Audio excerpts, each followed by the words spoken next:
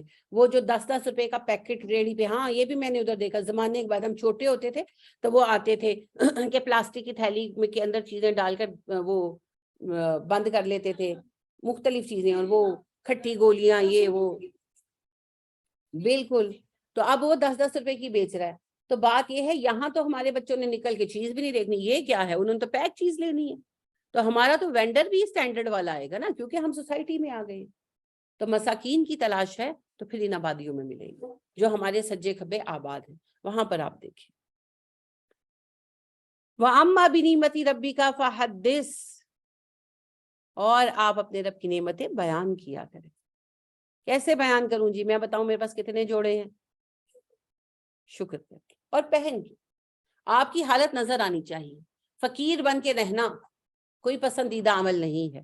نبی کریم صلی اللہ علیہ وسلم کے بارے میں ایگزیجریشن بہت کرتے ہیں ہمارے لوگ. نبی کریم صلی اللہ علیہ وسلم پیوند لگے کپڑے پہنتے تھے. ایک صاحب کا تو بیان میں نے سنا, وہ کہہ رہے تھے پیوند لگا کپڑا پہننا بھی سنت ہے. نہیں جی, سنت بالکل نہیں ہے, مجبوری ہے. مجبوری ہے. جب نہیں تھا صرف تب پہن. مکہ میں کبھی آپ نے سنا کہ نبی کریم صلی اللہ علیہ وسلم نے مکہ کی زندگی میں کبھی پیوند لگا کپڑا پہنا ہو؟ نہیں, کیونکہ مناسب حالات تھے.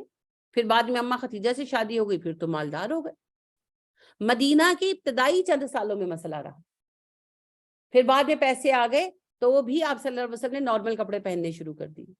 اور بلکہ 2 ڈریسز آپ نے اچھے بھی بنوائے. عمر رضی اللہ تعالیٰ عنہ ہمراہ تھے. انس بیان کرتے ہیں نبی اکرم صلی اللہ علیہ وسلم نے جمعہ پڑھایا, فارغ ہوئے, مسجد سے باہر نکلے تو ایک تاجر آیا ہوا تھا, تو اس نے کپڑے کھولے تو اس میں 2 بڑے خوبصورت کپڑے تھے, خوش رنگ اور قیمتی اور چمکدار, غالباً تھوڑا سلکی ٹچ ہوگا. تو عمر نے دیکھا اور انہوں نے کہا اللہ کے نبی صلی اللہ علیہ وسلم میری یہ درخواست ہے کہ کپڑے آپ لے لیں. آپ نے کہا میں لے لوں؟ تو عمر نے کہا جی, آپ سے ملنے کے لیے وفد آتے ہیں, بادشاہوں کے جو ہے ایلچی آتے ہیں, تو آپ کے پاس اچھے ڈریسز ہونے چاہیے. تو آپ نے عمر کی بات کو قبول کر وہ دونوں خریدے اور قبائیں بنوائی. تو جب آپ سے ملنے کے لیے وفد وغیرہ آتے تھے تو آپ ان کو زیب تن فرماتے تھے. تو اچھا کپڑا پہننا سنت ہے دراصل. ہاں, ایسا نہ ہو کہ بہت یعنی اوور سپینڈنگ نہیں کرتی نا, اسراف نہیں کرنا. باقی اچھا کپڑا پہنے. عمر فاروق رضی اللہ تعالیٰ عنہ جو ہیں وہ آئے, جمعے ہی کا دن تھا, تو ان کے کپڑے بہت خوبصورت لگ رہے تھے. تو آپ صلی اللہ علیہ وسلم نے پوچھا عمر نیا ڈریس بنوایا؟ عمر نے کہا نہیں, اللہ کے نبی صلی اللہ علیہ وسلم دھو کر پہنا, یوزڈ ہے یعنی. تو آپ نے انہیں دعا دی, اللہم میں ہے, یاد ہے کسی کو؟ البس جدیدہ و عش حمیدہ و مت شہیدہ, نئے کپڑے پہنتے رہو, قابل تعریف زندگی گزارو اور شہادت کی موت پاؤ. ساری دعائیں قبول ہوئی عمر کے لیے. تو اچھا کپڑا پہننا, کوئی اچھا کپڑا پہنتا تھا آپ تعریف فرماتے تھے, اور آپ یہ پسند نہیں کرتے تھے کہ آپ کیا مسئلہ کسی کی نظر میں آئے. لہٰذا صحابی ہیں ابن یسار, ان کا اپنا نام میں بھول گئی, بڑا خوبصورت سا ہے, نوجوان تھے, ینگ آدمی تھے. تو جمعے کا دن تھا تو وہ جمعے کو نہیں پہنچے, تو ان کی اماں پہنچی ہوئی تھی, تو گھر گئی تو مارا بیٹے کو, اتنے تو وہ سست ہو گئے, جمعے میں نہیں آئے. تو کہنے لگا اماں میں مجبور تھا. کیا مجبوری تھی؟ ماں تھی بھڑکی ہوئی تھی, کیا مجبوری تھی, تمہیں بہانے لگاتے ہو. تو پھر انہوں نے مجبوری میں انہوں نے کہا اماں میں آپ کو بھی نہ بتاتا, آپ کی ناراضگی کو ختم کرنے کے لیے بتا رہا ہوں, میں مسجد جمعہ ہی پڑھنے گیا تھا, میں سب سے پہلے چلا گیا. تو نبی اکرم صلی اللہ علیہ وسلم نے مجھے کہا اپنی شرٹ ادھار دے دو, سب جمعہ پڑھنے آئیں گے اور میں نے پاس شرٹ نہیں ہے, تو پھر سب مجھے پوچھیں گے کہ آپ نے شرٹ نہیں پہنی, شرٹ نہیں ہے. تو میں نہیں چاہتا, تو میں نے اپنی شرٹ آپ کو دے دی, اور میرے پاس بھی ایک ہی شرٹ تھی. اب میں نہیں پہننا ہوا تھا, جو پوچھتا تو میں کہتا میں نے نبی صلی اللہ علیہ وسلم کو دی ہے, تو میں گھر واپس آ گئی. میں نے جمعہ نہیں پڑھا, میں نے زہر پڑھا. آپ پسند نہیں کرتے تھے. اور یہاں کیا سکھایا جاتا ہے؟ نئے کپڑے کے اوپر, خیر سے فضان سنت میں باقاعدہ انہوں نے لکھا ہے کبھی نئے کپڑے کو کاٹ کر بھی پیوند لگا لو. کیوں؟ دماغ خراب ہے. عجیب بات ہے بھائی, کیوں پیوند لگا لے؟ کس نے کاٹا ہے ہمیں؟ نبی اکرم صلی اللہ علیہ وسلم کی ہر چیز سے ایسی کوئی سنت نہیں.